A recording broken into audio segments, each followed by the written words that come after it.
مرتبہ پھر انوار رمضان کی اس خصوصی افطار ٹرانسمیشن میں K21 نیوز کے پلیٹ فارم سے برادران اسلام آپ کی میزبان رضیفی آپ کو خوش آمدید کہتی ہوں. اسکرین پہ نمبر ہے 0213413441. میرا بہت ہی پیارا سا پروڈیوسر پیچھے بیٹھا ہے عمیر, اس کو چلاؤ اسکرین پہ جو نمبر ہے ہمارا, تاکہ جو لوگ ہیں ہم سے رابطہ کریں تو ہم اپنے علماء کرام سے بھی وہ جو سوال کرنا چاہتے ہیں اور جو ہمارے مہمان بھی ہیں وہ بھی ان سے بھی وہ سوال کر سکتے ہیں آج کے, اور آج کے موضوع کے حوالے سے بھی اگر کوئی سوال کرنا چاہتے ہیں تو وہ کر سکتے ہیں. میں پھر ایک مرتبہ دہرا رہی ہوں جی, 0213413441 اٹس اے نمبر, اور آپ کے پاس اسکرین پر آ رہا ہے ہمارا نمبر. آپ چاہتے ہیں ٹرانسمیشن کا حصہ بننا تو آپ بن سکتے ہیں, اور وی ول ڈیفینیٹلی اپریشیٹ اچھے سوالات اگر کوئی آتے ہیں تو. واپس آتی ہوں میں, ہم گفتگو کریں عدل و انصاف کے حوالے سے تو کر ہی رہے ہیں. میں سینٹر سیف اللہ مقصد صاحب آپ کی طرف آتی ہوں. مجھے یہ بتائیے کہ چلیں ابھی تو ہم موضوع پہ بات کر رہے ہیں, رمضان المبارک کے حوالے سے تھوڑی سی بات کر لیتے ہیں. پہلا روزہ جب آپ نے رکھا بچپن میں تو آپ کو یاد ہے, میں یہ سوال اپنے مہمانوں سے کرتی ہوں جو بھی آتے ہیں اس سیگمنٹ میں, کہ پہلا روزہ جب آپ نے بچپن میں رکھا تو آپ کو یاد ہے کہ کون سی عمر میں رکھا تھا, اور جب رکھا تو کس طرح کی خوشی تھی, کیا احساسات تھے اس وقت؟ جنرلی تو ایسے ایگزیکٹ مجھے نہیں پتا, بٹ مجھے یہ ضرور یاد ہے کہ ہم نے جب سٹارٹ لیا تھا تو وہ جب آپ چھوٹے ہوتے ہو, ابھی ہم اپنے بچوں کو دیکھتے ہیں تو وہ چاہتے ہیں کہ وہ بڑوں کی طرح ایکٹ کریں, چاہے وہ مطلب آپ کہتے ہیں بس بیٹا اسکول ہے آج نہیں, آج روزہ نہیں رکھنا ہے, جس طرح ہوتا ہے. انفارچونیٹلی یہ ہے, حالانکہ آپ کو تو چاہیے الٹی طرف سکھانا بچوں کو. تو ہم بھی یہی کرتے تھے, تو وہ شروع میں ماں باپ یہی کراتے تھے کہ چڑی روزہ رکھ لو, وہ 12 بجے پانی پی لو, کھول لو, اس طرح سے. اسٹارٹ تو میرے خیال میں ایسے ہی لیا تھا, بٹ ایک ہمیشہ ایک ویٹ ہوتا تھا کہ رمضان آئے گا, کیونکہ رمضان میں ایک تو اسکول کے پیریڈ چھوٹا ہو جاتا تھا, صحیح چھٹی جلدی مل جاتی تھی, گھر صحیح جلدی چلے جاتے تھے. صحیح ابھی بھی اسی طرح ہی ہے آئی تھنک. اور پھر ایک ویٹ ہوتا تھا کہ عید کب آئے گی, عید کی چھٹیاں آنے والی ہیں, تو یہ چھوٹی عید کا ایک اپنا ایک چام ہوتا ہے, اس کی آخری 10 دن یہ وہ. تو آئی تھنک بچپن میں تو یہ چیزیں زیادہ اٹریکٹ کرتی اوکے. ہیں رمضان کے مہینے میں, کہ رمضان کے دن. سو کوئی شرارت آپ کو یاد ہے آپ نے پہلے روزہ رکھا ہو اور جا کے چپکے سے کوئی پانی پی لیا ہو یا کچھ کھا لیا ہو؟ آئی ایم شیور کبھی نہ کبھی کیا ہوگا, بھائی ہاں ایسے ایگزیکٹ یاد نہیں ہے, بٹ ہاں آئی ایم ڈیفینیٹلی شیور کہ ہم سب نے کبھی نہ کبھی کوئی بچپن میں ایسی چیز کی ہوگی کہ اور کوئی نے کوئی ٹافی دیکھ لی یا کچھ دیکھ لیا, تو کوئی دیکھنے والا نہیں ہے تو منہ میں ڈال لیا ہوگا. اچھا, وہ ایسے تو ہوتا ہے. آپ کو لگتا ہے کہ وہ جس وقت آپ کے بچپن میں آپ نے روزے رکھے اور سب کیا, اور آج اپنے ہم جنریشن کو دیکھتے ہیں بچوں کو اور سب کو ارد گرد, تو کیا وہی فیل رکھتا ہے بچوں میں, وہ جذبہ اور وہ ساری چیزیں آپ کو محسوس ہوتی اصل ہیں؟ میں تھنگز ہیو چینجڈ ردا. میں آپ کو بتاؤں نا, ہمارے ٹائم پہ ایک پی ٹی وی کا چینل ہوتا تھا, تو ہم لوگ میڈیا تو ہوتا نہیں تھا, رمضان ٹرانسمیشن ہوتی نہیں تھی, ہم تو باہر کھیل کھول رہے ہوتے تھے, صحیح. تو زیادہ ٹائم ہمارا وہ اس پہ گزرتا تھا. ہاں وہ بالکل افطاری سے پہلے پی ٹی وی کا تھوڑا ایک وہ بچوں کا پروگرام چلتا تھا, علامہ صاحب کو یاد ہوگا, یا پھر صبح سحری کا وہ آدھا گھنٹہ چلتا تھا, کوئی کارٹون وارٹون دکھا دیتے تھے اسکول جانے سے پہلے. اس کے علاوہ تو کوئی خاص انٹرٹینمنٹ ٹی وی کی یا میڈیا کے حوالے سے نہیں ہوتی تھی. آج کل ہر چیز ہے ہی فون پہ, سوشل میڈیا پہ ہے, فیس بک پہ ہے, انسٹاگرام آ گیا ہے جی, انسٹاگرام ہے. اچھا پھر افطاری پہ کہیں جانا ہے, سحری پہ کہیں جانا ہے, اب تو ساری رات کھلا ہوتا ہے پورا ماحول, تو وہ تو پوری چیزیں چینج ہو گئی ہیں. اور اب سے چینج نہیں ہوئی, مطلب آہستہ آہستہ چینج ہوتی گئی ہیں, اور اب تو بالکل سوشل میڈیا نے ٹرانسفارم کر کے رکھ دیا how we perceive things. Right. تو اس حساب سے تو بہت چیزیں, مطلب ہمارے جو بچپن تھا اور آج کا جو ہے اس میں تو بہت فرق ہے. صحیح. اچھا جی, نعت خواہ سرور نقشبندی صاحب بھی میرے ساتھ چکے موجود ہیں, ان کی طرف بھی چلوں گی. گفتگو کا سلسلے کو ہم آگے بھی بڑھا رہے ہیں, اور ہم ان لمحات اور گھڑیوں کی طرف اب آہستہ آہستہ بڑھ رہے ہیں جو افطاری کے لمحات ہوتے ہیں, اور چوتھے روزے کی یعنی کہ اختتام کی طرف اب بڑھ رہے ہیں آہستہ آہستہ. تو نقشبندی صاحب, میں چاہوں گی کہ بارگاہ رسالت میں کلام پیش کرنے کی سعادت حاصل کریں.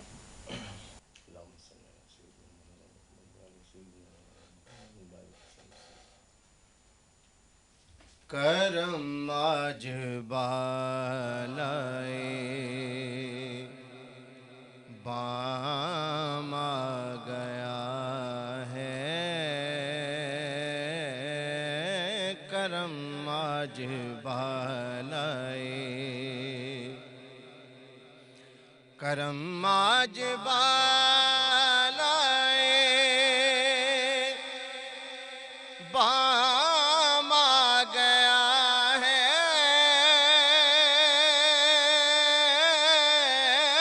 کرم آج بالائے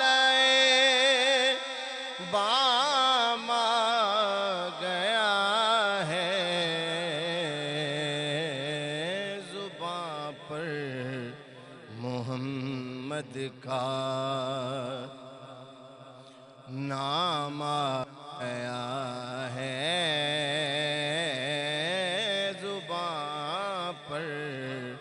محمد کا نام آ گیا ہے، کرم آج بالائے۔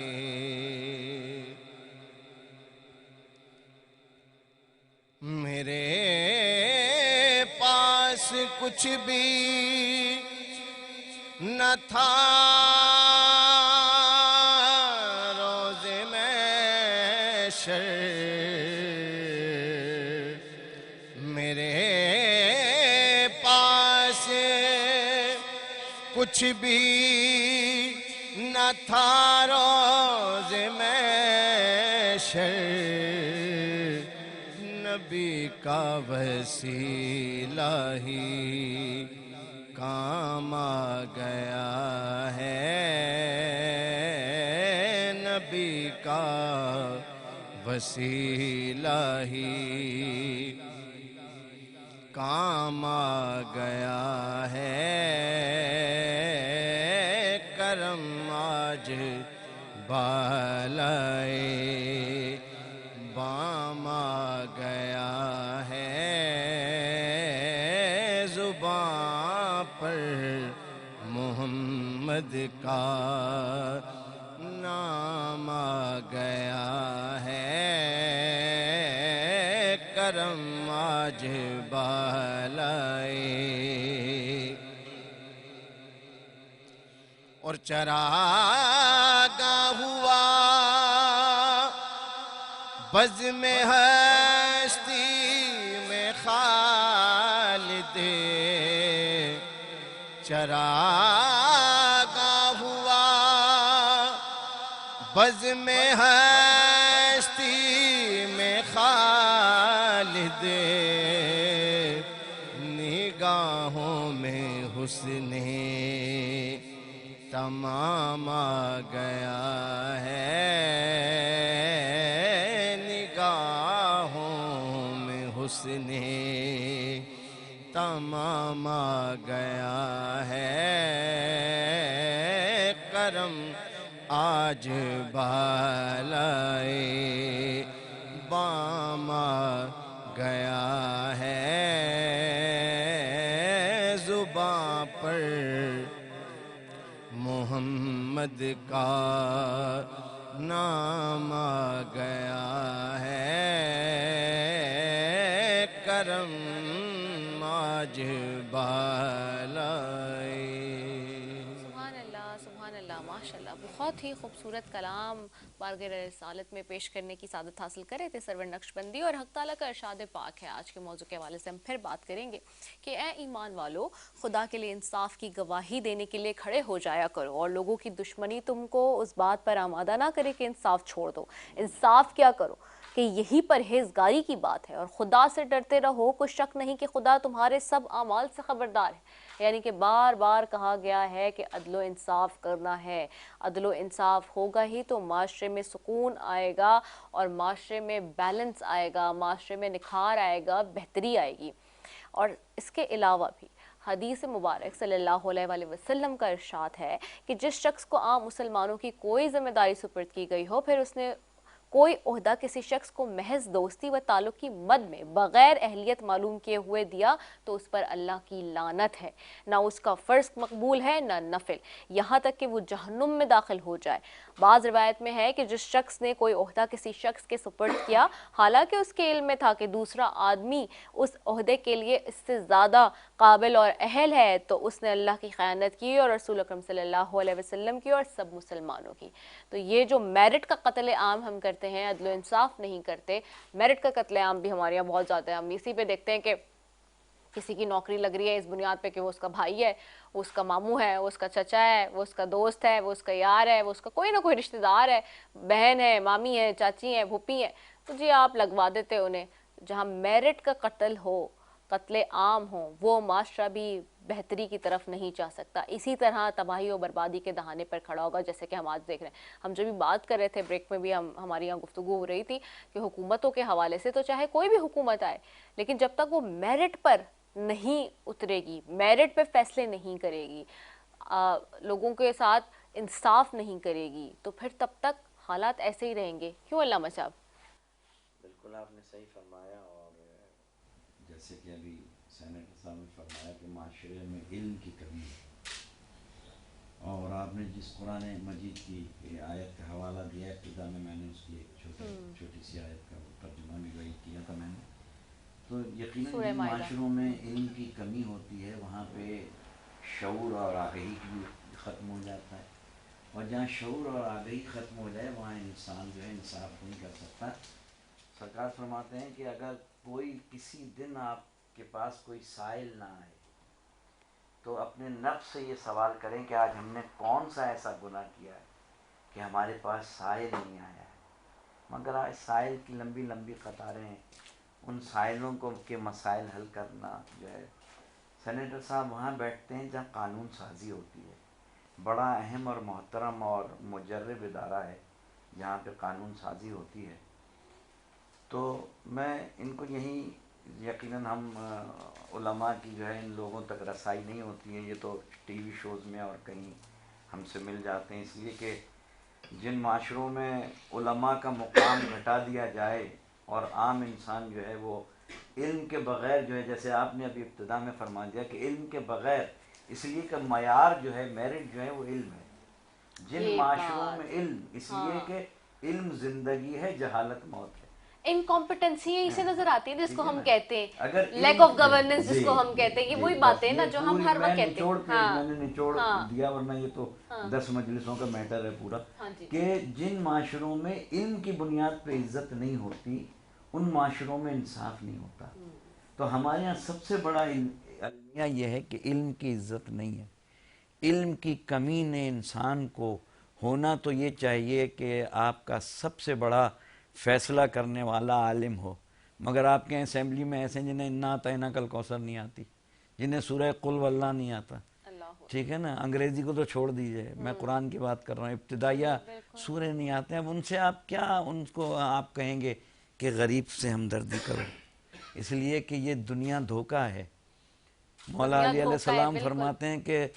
قبر 3 دفعہ انسان کو آواز دیتی ہے، آپ کی توسط سے، K21 نیوز کی توسط سے مولا فرماتے ہیں 3 دفعہ انسان کو قبر آواز دیتی ہے۔ یہ آج کے حاکم سنیں، پہلی آواز دیتی ہے میں اندھیرے کا گھر ہوں، اپنے لیے روشنی تلاش کر کے آؤ، میں تنہائی کا گھر ہوں، اپنے لیے کوئی مونس و مددگار تلاش کر کے آؤ، سنو۔ اور تیسری آواز میں وہ ہوں جہاں پہ اعمال تولے جائیں گے، اپنے لیے عمل لے کے آؤ۔ اگر ان 3 پہ میں صرف یہی کہتا ہوں کہ ہم کچھ نہیں کر سکتے، یقیناً میں آپ کوئی بھی، ہم سب تو کسی ایک چیز کے ذمہ دار نہیں، میں اپنی ذات میں، آپ اپنی ذات میں، آپ اپنی ذات میں، انسانوں سے ہمدردی کریں، خدا کے بندوں سے محبت کریں،